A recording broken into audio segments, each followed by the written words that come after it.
जय माता दी दोस्तों। चैत्र का महीना शुरू हो चुका है।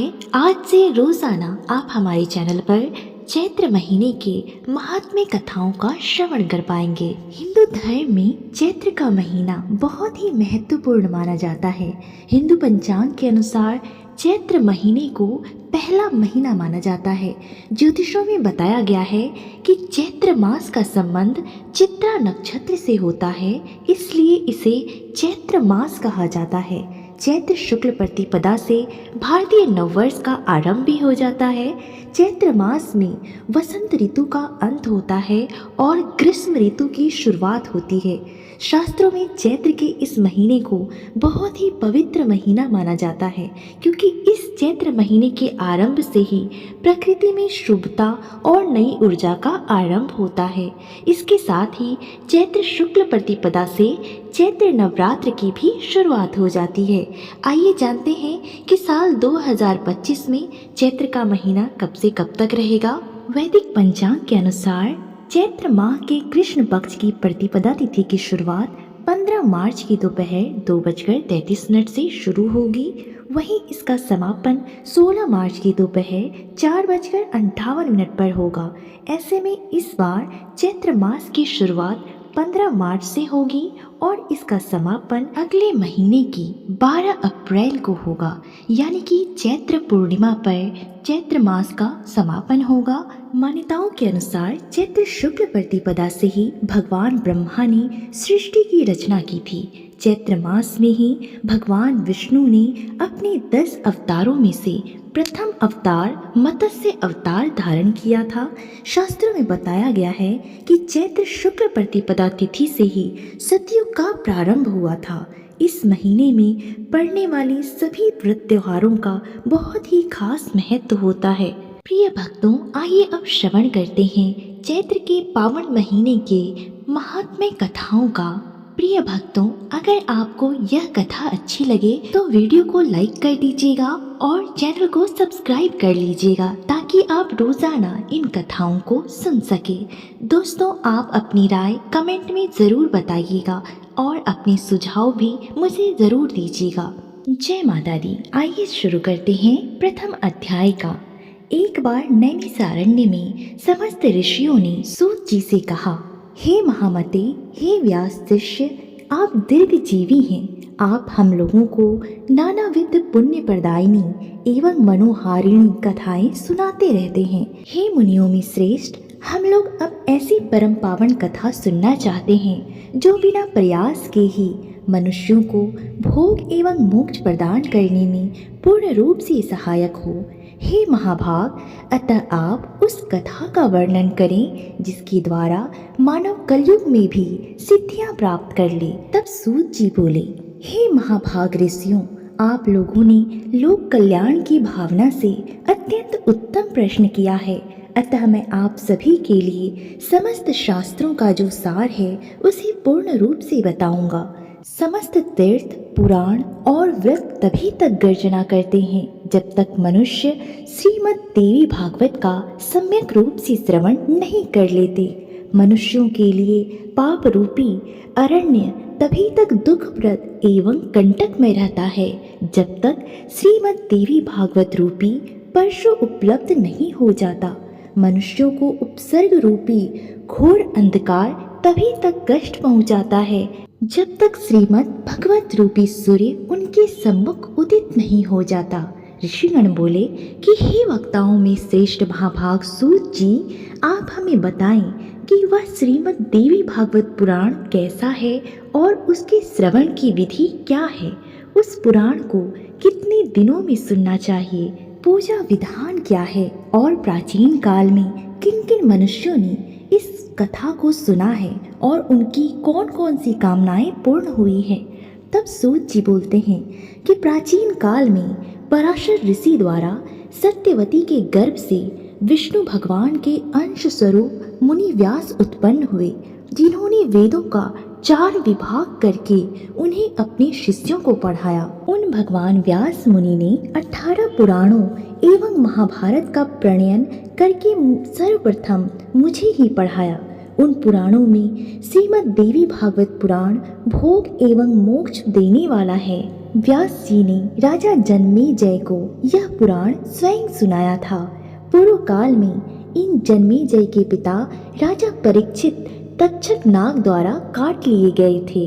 अतः पिता की संशुद्धि के लिए राजा ने तीनों लोकों की जननी देवी भगवती का विधिवत पूजन अर्चन करके 9 दिनों तक व्यास जी के मुखारविंद से इस देवी भागवत पुराण का श्रवण किया। इस नवाह यज्ञ के संपूर्ण हो जाने पर राजा परीक्षित ने उसी समय दिव्य रूप धारण करके देवी का सालोक्य प्राप्त किया। राजा जन्मेजय अपने पिता की दिव्य गति देखकर और महर्षि वेद व्यास की विधिवत पूजा करके परम प्रसन्न हुए। सभी 18 पुराणों में यह देवी भागवत पुराण सर्वश्रेष्ठ है और धर्म, अर्थ, काम तथा मोक्ष प्रदान करने वाला है। जो सदा भक्ति पूर्वक एवं श्रद्धा पूर्वक श्रीमद् देवी भागवत की कथा सुन लेते हैं, उन्हें सिद्धि प्राप्त होने में रंच मात्र भी विलंब नहीं होता। इसलिए मनुष्यों को इस पुराण का सदा पठन श्रवण करना चाहिए। पूरे दिन के आधे समय तक, चौथाई समय तक, मुहूर्त भर अथवा एक क्षण भी जो लोग भक्ति पूर्वक इसका श्रवण करते हैं, उनकी कभी भी दुर्गति नहीं होती। मनुष्य सभी यज्ञों, तीर्थों तथा दान आदि शुभ कर्म का जो भी फल प्राप्त करता है, वही फल उसे केवल एक बार श्रीमद् देवी भागवत पुराण के श्रवण से प्राप्त हो जाता है। सतयुग आदि युगों में तो अनेक प्रकार के धर्मों का विधान था, किंतु कलयुग में पुराण श्रवण के अतिरिक्त मनुष्यों के लिए अन्य कोई सरल धर्म विहित नहीं है। कलयुग में धर्म एवं सदाचार से रहित तथा अल्प आयु वाले मनुष्यों को कल्याणार्थ महर्षि वेद व्यास ने अमृत समय श्रीमद् देवी भागवत नामक पुराण की रचना की। अमृत के पान से तो केवल एक ही मनुष्य अजर अमर होता है, किंतु भगवती का कथा रूप अमृत संपूर्ण कुल को ही अजर अमर बना देता है। श्रीमद् देवी भागवत की कथा श्रवण में महीनों तथा दिनों का कोई भी नियम नहीं है, अतएव मानवों द्वारा इसका सदा ही सेवन किया जा सकता है। अश्विन, चैत्र, माघ तथा आषाढ़ इन महीनों के चारों नवरात्रों में इस पुराण का श्रवण विशेष फल प्रदान करता है। अतएव श्रीमद् देवी भागवत का यह नवाह यज्ञ समस्त पुण्य कर्मों से अधिक फलदायक होने के कारण मनुष्यों के लिए विशेष पुण्यप्रद कहा गया है।